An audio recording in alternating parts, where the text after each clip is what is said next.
Deməli, bax, maraqlı bir mövzu keçəcəyik. İndi sizə belə bir sual verim. Birinci Dünya müharibəsi yekunlaşdı da, başa çatdı. Sizcə nə olmalıdır müharibədən sonra? Sakitçilik olmalıdır. Bəli, olacaq sakitçilik. Yeni qərarlar alınır da. Hansı məsələdə yeni qərarlar alınmalıdır? İqtisadiyyatda falan olmalıdır. İqtisadiyyatda olmalıdır. Amma birinci növbədə nə qərar alınmalıdır? Dünyanın yeni vəziyyəti. Çünki müharibə nəticəsində bəzi ölkələr dağılırlar, bəzi imperiyalar süqut oluyor. Bəzi ölkələr siyasi iqtisadi cəhətdən xeyli zəifləyir, bəziləri də xeyli güclənir. Məsələn, Amerika kimi. Amma tamamilə yoxlanan ölkə olmalıdır. Oldu. İndi onu deyəcəyik. Niyə Osmanlı məğlub oldu müharibədə? Onsuz da dağılma hərəkəti. Türkiyə var, Osmanlı yoxdur ki. Hə. Yəni, indi müharibə bitdisə, ənənəvi olaraq müharibələrdən sonra nə olur həmişə? Qaliblər məğlubları cəzalandırır. Düzdür? İndi yenə qalib məğlubları cəzalandıracaq. Amma adını qoymurlar ki, məğlubları cəzalandırırıq. Adını qoyurlar ki, dünyada yeni bir nizam yaradırıq. Qaliblər deyirlər ki, qalib kimdir? Antanta, düzdür? Deyir ki, dünyada yeni bir nizam yaradırıq ki, bundan sonra dünyada bir daha sülh və əmanlıq pozulmasın, bir daha müharibə baş verməsin. Görək necə yaradırlar bu nizamı. Doğrudan da yarada bilirlər. İndi bu məsələyə toxunaq. Birincisi, Versal konfransı baş tutur. Versal konfransı 1919-cu, 1920-ci illərdə keçirilir. Versal haradır? Fransa. Fransada Versal sarayı. Parisdə. Parisin mərkəzində Versal sarayı var. Versal konfransı keçirilir orada. Məqsəd nədir? Məğlub ölkələri cəzalandırmaq. İndi uşaqlar, Versal konfransını təşkil edən əsas dövlətlər Antantadır. Yəni qalib dövlətlər. Məsələn, kimlər var idi qalib dövlətlər? ABŞ, İngiltərə, Fransa, Yaponiya, sonra nə bilim, digər ölkələr hamısı. Rusiya, Rumıniya. Amma Rusiya, Rumıniya çağırılmır. Rusiya ilə Rumıniya hansı tərəfdən olurlar? Antanta tərəfdən. Qalib tərəf gedirlər, düzdür? Amma bir məsələ var. Demişdik ki, onlar qalib tərəfdə olmalarına baxmayaraq, özləri qalib olsalar da, blokları qalib olsa da özləri məğlub oldular. Çünki müharibəni axıra qədər aparamadı. Rusiya ilə Rumıniya 1918-ci ildə müharibədən çıxdılar. Ona görə onları çağırırlar. Onlara deyirlər ki, sizi cəzalandırmırıq. Torpaqlarınızı almırıq. Niyə? Çünki qalib bloksuz da, qalib tərəfsiz. Müttəfiqimiz olsun. Amma sizi mükafatlandırmırıq. Sizə torpaq falan da vermirik. Çünki yarımçıq qoyub müharibəni çıxmışsınız, uçsunuzsunuz müharibəni. Başa düşdünüz? İndi... Mən niyə müttəfiqlər kömək Hə? Həmən vaxtı? Yox, əslində Rusiya kömək edirdi, İngilislər hərbi olaraq kömək edirdi, çatmadı gücünə, həmsin. Almanya elə belə ölkə deyildi ki. Deməli uşaqlar, indi telefonları yığışdırın da. Rusiya da güclüydü. Rusiya yox, zəifləmişdi. Rusiya 20-ci əsrin əvvəllərində çox zəifləmişdi, Osmanlı ilə bərabər. Amma indi güclü. Hə, deməli uşaqlar, indi Birinci Dünya müharibəsinin Versal-Vaşinqton konfransı, Versal konfransı daha konkret olaraq desək, daha çox İngiltərə və Rusiyanın maraqları, İngiltərə və Fransanın maraqları üzərində qurulmuş. Adı var idi ki, dünyada nizam yaradırlar. Amma əslində real olaraq heç də belə deyildi. Faktiki olaraq İngiltərə ilə Fransa hər şey qururdular. Böyük dövlətləri parçalayırdılar, istədikləri əraziləri götürürdülər, istədiklərini götürmürdülər. İndi uşaqlar, məğlub ölkələrdən kimlər var? Almanya, Avstriya-Macaristan, Osmanlı, Bolqaristan. Düzdür? Bunları cəzalandırmalıdırlar, düzdür? Birinci kimi cəzalandıracaqlar? Almaniyanı. Çünki bunlar üçün ən güclü Almaniyadır. Almaniyanın problemi daha böyükdür. Birinci Almaniyanın varlı sülh müqaviləsini bağlayacaqlar. Tunar, qapını ötürək. İndi 1919-cu ildə Versal sülhü imzalanır. Deməli fikir verin. Versal konfransında Versal sülhü bağlanır. Yadınızda qalacaq, Versal konfransında Versal sülhü bağlanır. Kimlə? Almanya ilə. Almanya ilə Versal sülhü bağlanır. Birinci Almanya cəzalandırırlar. Fikir verin, müqavilə şərtlərinə. İmperiya parçalanır, Almanya müstəmləkələrini itirir. Müstəmləkə itirir Almanya. Yəni Almanya imperiyası parçalanır. Almanyanın ABŞ müstəmləkəsi olmuşdu. ABŞ-ın heç vaxt müstəmləkəsi olmayıb. Yadda saxlayın. ABŞ yeni yaranmış dövlət idi ona görə. Almaniya bütün müstəmləkələrini itirir. Birinci Dünya müharibəsi nəticəsində. Müstəmləkə nə idi? Yəni işğalda olan əraziləri itirir. Afrikada, Kimin ərazisi? Sakit Okeanda müəyyən adaları var idi Almaniyanın. Oradakı bütün müstəmləkələrini itirir. Kimə keçir? Ya İngiltərə ya Fransaya bölüşdürülür. Udanlardan. Hə, udanlara keçir. İkinci məsələ. Almaniyanın əraziləri var, yadınıza gəlsin. Elzas-Lotaringiya əraziləri. Lotaringiya əraziləri. Bu əraziləri zamanında Fransadan almışdı Almaniya. 1871-ci il Frankfurt müqaviləsinə görə. İndi həmin ərazilər keçir Fransaya. Yəni Almaniya məşhur Elzas və Lotaringiya vilayətlərini itirir. Deməli, Fransa öz qısasını alır Almaniyadan, revanş alır. 1871-in revanşını alır. 1871 Versal sülhündə Elzas Lotaringiyanı Fransa itirmişdi, Almaniyaya keçmişdi. Həmin Versalda, yəni 1919-da bu dəfə eyni şərti Fransa Almaniyaya qoyur. Almaniyadan alınır, Fransaya verilir. Elzas Lotaringiya. Dayanmır bundan da Saar vilayəti var, belə bir vilayətdir. Saar vilayəti zəngin daş kömür hövzələrindən məşhurdur, Almaniyanın ərazisidir. Saar vilayəti də Almaniyadan yenə alınır, amma 15 illiyinə. Almaniya bunu həmişəlik itirmir, 15 illik itirir. Niyə? Nə Nə belə? mənası var ya, 15 il məndə qalsın. Qoy Almaniya biraz cəza görsün də, başa düşdünüz? Almaniya tez güclənə bilməsin. Çünki güclənəndə müharibə başladır. Sonra Almaniya məcburi hərbi xidmət tətbiq edə bilməzdi. Məcburi hərbi xidməti ləğv eləməli idi. Öz ölkə daxilində. Öz ölkə daxilində. 100 mindən çox ordusu ola bilməz. 100 min ordu, ən çoxu.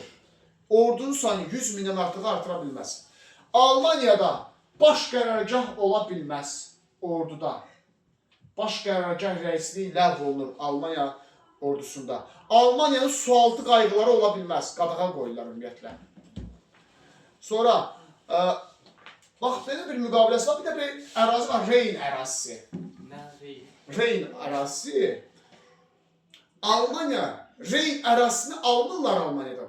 Amma deyirlər ki, orada qoşun saxlaya bilmərsən. Ordu saxlaya bilmərsən.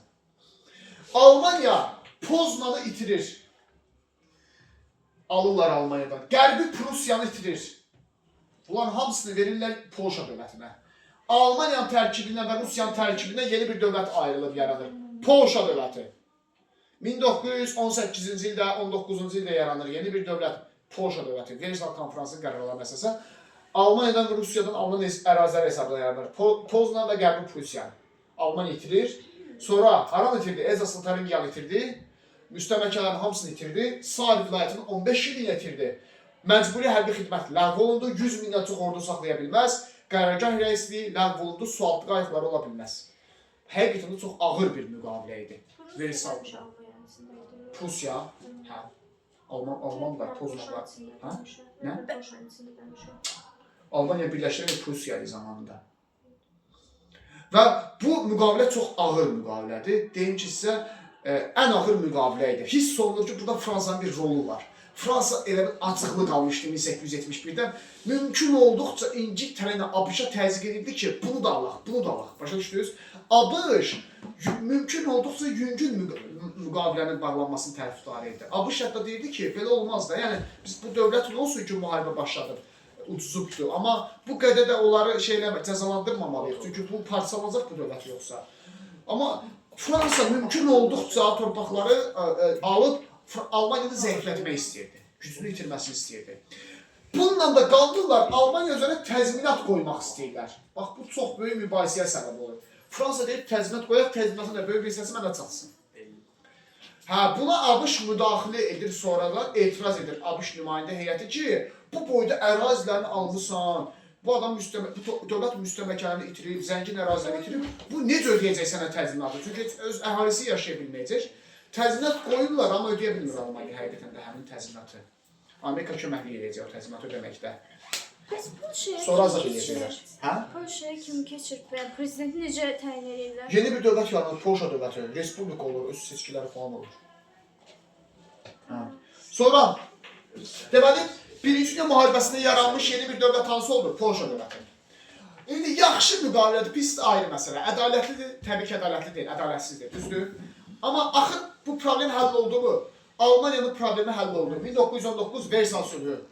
Almaniya cəzalandırıldı. İndi başqa hansı dövlət var idi müharibədə məğlub olan? Rusiya. Yox, Rusiya indi qalib tərəfdə baxır. Hə. Rumıniya qalib tərəfdədir. Niyə onu toplamaq? Demədi ki, bəs Antantada məğlub olub. Hə? Rumıniya demədi, Antantada. Bildim amma müttəfiqləri ki udur. Ay, Almanya, Avstriya, Macaristan, İtaliyada bunlar da Osmanlı. İndi başqa kim məğlub olub? Avstriya, Macaristan. Gələk indi Avstriya, Macaristana. Gələk Avstriya, Macaristana. 1919-cu il Saint-Germain müqaviləsi imzalanır. Saint-Germain, aha bura bilirlər. Mən də o deyil. Saint-Germain sülhü bağlanır 1919-da. Hansı dövlətlə? Avstriya, Macaristan dövlətindən. İndi uşaqlar, Avstriya, Macaristan imperiyası parçalanır. Avstriya ayrı olur, Macaristan ayrı olur. Siz birləşmir, birləşəndə müharibə başladırsınız. Bunlar fərqli ölkələrdir. Millət də, hə, fərqli mi? Bayaq soruşdum. Bunları parçalayırlar. Avstriya, Macaristan imperiyası parçalanır. Avstriya ayrı olur, Macaristan ayrı olur. Ayrı dövlət olurlar. İndi də ayrıldılar. İndi ayrıldılar, hə, o vaxtdan bəri ayrıldılar. Ayrıqın. Bununla yetinmir. Avstriya, Macaristan müstəmləkələrini itirir. Almaniya kimi. Avstriya, Macaristan müstəmləkələrini itirir. Avstriya, Macaristanın tərkibindən ayrılıb yeni dövlətlər yaranır. Hansı dövlətlər yaranır? Çexoslovakiya. Belə bir dövlət yaranır. Çexoslovakiya. Çexlərlə Slovakların dövləti. Sonra Serb, Xorvat, Sloven kralları. Dövlətin adı belədir. Sizdə bunlar öyrənmək. Biraz balaca. Serb, Xorvat, Sloven. 3 dənə xalq var orada. Serb, Xorvat, Slovenlər. Üçünü birləşdirib bir dövlət edilir. Doymuyor böyle. İkinci adı var bu dövlətin Yugoslaviya krallığı deyirlər həm də. Ne garip adlar var ya. Deməli, bunlar da Avstriya, Macaristan tərkibindən ayrılırlar. Avstriya, Macaristan imperiyası parçalanır. Başa düşürsünüz Almaniya kimi. Deməli, bayaq hansı dövlət yaranmışdı? Polşa dövləti. İndi hansı yeni dövlətlər yarandı? Çexoslovakiya, bir də Serb, Xorvat, Sloven krallığı. Yaxşı, bunlar millət olaraq kim idilər? Hansı Sözlər dildə var. danışırdılar? Xorvatlar Polşa var. falan. Polyak dili var da, öz dilləri var.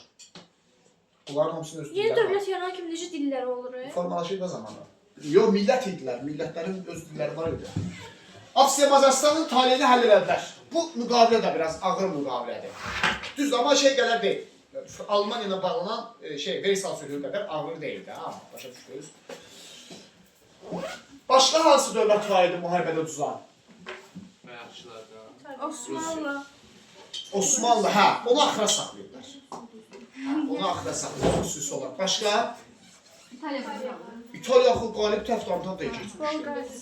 Bolqaristan. 1920-ci il Bolqaristanla, ya 19-cu il daha doğrusu. Neyi sülhü bağlanır? Neyi sülhü Bolqaristanla bağlanır? Bolqaristan böyük bir dövlət deyildi də Bolqaristan. Hegemon bir dövlət deyildi. Yəni çox itirəcək bir şey yoxdur onsuz da bunun. Ona görə bu Bolqaristanla sülh müqaviləsinə tez tələsik baxırlar. Biraz torpaq alırlar, göndərirlər ki, bu geçsin. Onsuz da çox belə problemləri yox idi. Yəni təsdiq deyil də öyle. Yox, bir də yazdım ki, Ege dənizə çıxışdan məhrum olur. Ege dənizə ətrafındakı torpaqlarını alırlar, Ege dənizə çıxışını itirir. Tutardı getirir. Bu da o Bolqaristanla sülh müqaviləsinin şərti. Neyi sülhü, adı belədir, Neyi? 1919. Yadınızda qaldı. Sonra gəlir 1920-ci ilə. 1920-ci Trianon sülhü. Trianon sülhü də Macaristanla bağlanıb. Deməli uşaqlar, Avstriya, Macaristan parçalandı, axı bayaq dedik. Avstriya ayrı oldu, Macaristan ayrı oldu. Bayaq imzalanan Saint-Germain Avstriyaya şamil oldu. Macaristanla da ayrı bir bağladılar. Trianon sülhü 1920-ci il. Macaristan ərazinin bir hissəsini itirəcək. Belə yadda saxlayacaqsınız. Bizə çox da lazım deyil Macaristan açıq deyək. Hə, ən axırda hansı qaldı? Biri qaldı Osmanlı. Hə, Osmanlını cəzalandırmaq lazım idi. 1920-ci il Sevr müqaviləsi bağlanır Osmanlı dövlətindən 5-ci müqavilədir. Çox ağır müqavilədir Almaniya kimi. Almaniya imperiyası kimi Sevr müqaviləsi ağır müqavilə sayılır. Müqavilənin şərtinə görə Osmanlı imperiyası parçalanır. Artıq başa çatır. Osmanlı ərazisinin 4/5 hissəsini itirir. Yəni 90%-ni itirir Osmanlı. Ərazisində Ermənistan dövləti yaranmalı idi və Kürdistan dövləti yaranmalı idi. Sevr müqaviləsinin şərti Osmanlı üçün çox ağır bir şərt idi. Rəsmi olaraq Osmanlının başa çatması deməkdir. Bir də nə? Bu Şərqi Anadolu ərazilərinin bu hissələri saxlamışlar ki, burada bir Türkiyə dövləti yaransın Bu balaca. ermənilər türkdür. Yox, Osmanlı içində yaşayır o vaxtda. Bizi batırdı. Deməli, bir dənə burada balaca bir Türk dövlətinin yaradılması nəzərdə tutulmuşdu. Osmanlı imperiyası bütün müstəmləkələrini itirirdi. Osmanlı özü partiyalanırdı. Ərazinin 5-4 hissəsini itirirdi. Amma Sevr müqaviləsi baş tutmayacaq. İndi gələk keçəcəyik Türkiyə tarixini, Türkiyənin yaranmasını, Mustafa Kemal Paşanın başçılığı ilə azadlıq hərəkatı başlayacaq orada. Osmanlının bu Sevr müqaviləsi ləğv olunacaq sonradan. Türkiyə yaranacaq. Deməli, qalan bütün müqavilələr icra olunmağa başlamış. Bax, Versal konfransı ədalətsiz bir konfrans idi, fikir versəz. Çünki burada razıyam, bunlar məğlub olublar da. Amma çağıranda nə demişlər, Versal konfransını çağıran? Demişlər ki, dünyada sülhü təmin edəcəyik, ədaləti təmin edəcəyik. Amma biz burada belə ciddi bir ədalət görmədik də. Burada sırf cəzalandırmaq var, revanş almaq var, başa düşdünüz? Bundan əlavə olaraq, belə bir təşkilat yaradılar 1919-da. MC, yəni Millətlər Cəmiyyəti. Osmanlı var, o şey. Ayrı şey. Millətlər Cəmiyyəti yaranır. İndiki BMT kimi. Millətlər Cəmiyyətinin funksiyası buydu ki, dünyada yenidən sülh və ədaləti təmin eləsin. Yeni qaydalar qoysun, yeni dünya nizamı formalaşdırsın ki, bir daha dünyada heç bir müharibə olmasın, heç bir qarşıqlıq olmasın. Bax, Millətlər Cəmiyyətinin funksiyası bundan ibarət olmalıydı. Başa düşdünüz? Qalib dövlətlər hamısı Millətlər Cəmiyyətinə girir, məğlub dövlətləri almırlar Millətlər Cəmiyyətinə. Sonradan olmağa başlayacaqlar. İndi uşaqlar, Versal konfransında məğlubları cəzalandırdılar, düzdür? Bəs qaliblərin mükafatı hanı? Qalib dövlətlərdən kim var? İngiltərə, Fransa, əsas hegemonlar. Bunlar ən çox qazanan tərəflərdir. Almaniyanın, Avstriya Mazaristanın, Osmanlının müstəmləkələrini bunlar ələ keçirirlər. Böyük bir hissəsi bunların ələ keçirir. İtalya, yanımıza gəlir Üçlər İttifaqındaydı, keçmiş Dantantiya. İtaliyaya demişlər ki, sənə böyük torpaqlar verəcək. Heç nə də vermirlər. İtaliya halbuki deyir ki, mən siz tərəfə keçmişəm sonradan. Axı Antantiyaya keçmişdim 1915-də. Satmışdı Üçlər İttifaqını. İtaliyanın payını çatdırmırlar. İtalya narazı qalır Versal konfransında ki, Balkan yarımadasında mənə böyük torpaq vermədiniz. Deməli, uşaqlar, belə bir ərazi var, Şandun vilayəti. Bu ərazi Çinin ərazisidir. Birisi də Yaponiya qalib dövlətdir. Çində. Həm də nəzərə alın ki, Çinin ərazisində böyük hərbi əməliyyatlar gedibdir. Çin dağıntıya məruz qalıbdır. Şandun vilayətini alırlar, Yaponiyaya verirlər. Belə bir maraqlı nüans baş verir. Yaponiya deyirlər, sənin payını verdik, Şandun vilayətini verdik, qalib ölkəsinə. Amma Çindən alıb verirlər, bu da qalib ölkədir. Hər zaman da deyəcək. Deməli, bax, Versal konfransı həqiqətən biabırçı qərarlarla yadda qalmışdı. Bu qalib bundan alıb buna verir. Çin deyir, mən deyirəm indi, mən niyə torpaq itirirəm? Yəni, hələ Çinə toxunulmazlıq verməkdən, nə bilim, ərazi verməkdən daha da vilayətini alıb Yaponiya verirlər. Bax, Çin nümayəndə heyətindən orada bir davadalaş çıxır. Versal konfransında Çin nümayəndə heyəti etiraz edir ki, belə nizam olmur, belə qərar olmur. Çin nümayəndə heyəti Versal konfransını yarımçıq tərk edir. Heç axıra qədər konfransda iştirak eləmiş. Qərarlara etiraz edir, tərk edir. Millətlər Cəmiyyətinə üzv olmur Çin. Dedi, axı Millətlər Cəmiyyəti yarandı. Bəs verir Şandun? 1919-da. Onsuz da itirmişdi həmin ərazini. İndi üçün burada qüdrətdə dövlət. Bəs necə bu qərarı qarşısında, yəni bir Bu ərazi əslində Yaponiya əlində idi onsuz da. Yaponiya ordusu tutmuşdu oranı. Yaponiya ordusu tutmuşdu onsuz da oranı. Yaponiya güclü dövlət idi o dövlət. Çindən çox güclü idi. Gücü çatmadı Yaponiyaya Çin, yox. İndik dövr olsa da mən bilərdim. İndi də Yaponiya çox güclü dövlət. Yaponiya daha güclüdür. İqtisadi olaraq da Çindən güclü dövlətdir Yaponiya. Millətlər Cəmiyyəti üzvü olmur Çin. Deməli, hansı dövlət üzvü olmur? Çin. Niyə üzvü? Qalib ölkədə, ha? Dedi, yaxı, ərazisini aldılar, Yaponiya verdilər. Bu, ümumiyyətlə qərarlara etiraz edir və Millətlər Cəmiyyətinə üzvü olmur. Versal konfransı qərarlarını təsdiq eləmiş. Bax, bütün bu mübahisəli məsələlərdən sonra Bilirsiniz də bu müharibəni kimin sayəsində udublar? Amerikan sayəsində, açıq danışaq. 1917-də Amerika müharibəyə başlamışdı. Amerika daha belə söz sahibi. Hə, Amerika burada oturur, bu Fransa ilə İngiltərənin qurduğu oyunlara baxır və Versal konfransı qərarları imzalanır hamı tərəfindən, yekun olur, yaxşı pis hamı imzalayır. Çin nümayəndəliyi təbii ki, imzalanır, yarımçıq tıxdı getdi. Millətlər Cəmiyyəti üzv olmur. Gəlir Amerikaya, Amerika etirazını bildirir Versal konfransına. İngiltərə ilə Fransaya ki, siz ədalət təmin eləmədiniz. Yenə nə vaxtsa müharibə olacaq. Həqiqətən də haqlı çıxdı Amerika. 20 ildən sonra 2. Dünya müharibəsi çıxdı. Belə ədalət olmur, belə sülh təmin edilmir. Amerika nümayəndə heyəti də etiraz edir, amma təsdiqləyir. Kim idi bu dövrdə Amerika prezidenti? 1913-1921 var idi. Yəni Woodrow Wilson. Woodrow Wilson.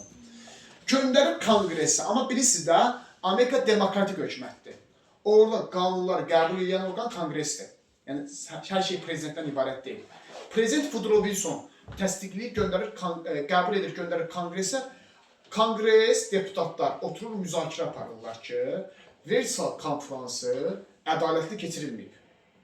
Burada dövlətlərin haqqına giriblər və yaxud millətlər cəmiyyəti ədalətli təşkil edilməyib. Dünyada sülhü və ədaləti təmin edə bilməz. Ona görə də Amerika konqresi Versal konfransını təsdiq eləmir. Prezidentin qərarını çəkir kənara, qərarını təsdiq eləmir və ABŞ millətlər cəmiyyətinə üzv olmur. Deməli, ABŞ da üzv olmadı uşaqlar. 2 dənə ölkə üzv olmadı, qalib ölkə olmalarına baxmayaraq. Amerikan konqresi deyir ki, bu millətlər cəmiyyəti və bu Versal konfransı dünyada ədaləti və sülhü təmin edə bilməz. Ona görə də biz bu konfransın qərarlarını təsdiqləmirik, özümüz də bura üzv olmuruq. Başa düşdünüz? Və uşaqlar, ABŞ bilirsiniz ki, dünyanın ən güclü ölkəsi idi. Hərbi cəhətdən, siyasi cəhətdən, diplomatik cəhətdən. ABŞ-ın bu konfransın qərarlarını təsdiq eləməməsi onu göstərirdi ki, deməli, burada həqiqətən də nələrsə yarımçıq idi. Millətlər cəmiyyətinə üzv olmaması göstərirdi ki, nə vaxtsa yenidən müharibə başlayacaq. Niyə qayda qanuna qoymadı ki, yəni güclü onda olacaq? Daha Fransada keçirilirdi, ev sahibi olar idi, İngiltərə idi. ABŞ indi bunun cavabını eləyəcək. Bu oldu Versal konfransı 1919-1920. Başa düşdünüz bunu? Sülh müqavilələri var, məğlub ölkələrlə hansı sülh müqavilələri bağlanıb, hansı dövlətdən hansı ərazilər alınıb verilib. Bunu öyrənəcəksiniz. Bir də var Washington konfransı. Washington hansı dövlətin paytaxtıdır? ABŞ. ABŞ özü konfrans çağırır ayrıca. Washington konfransı 1921-22.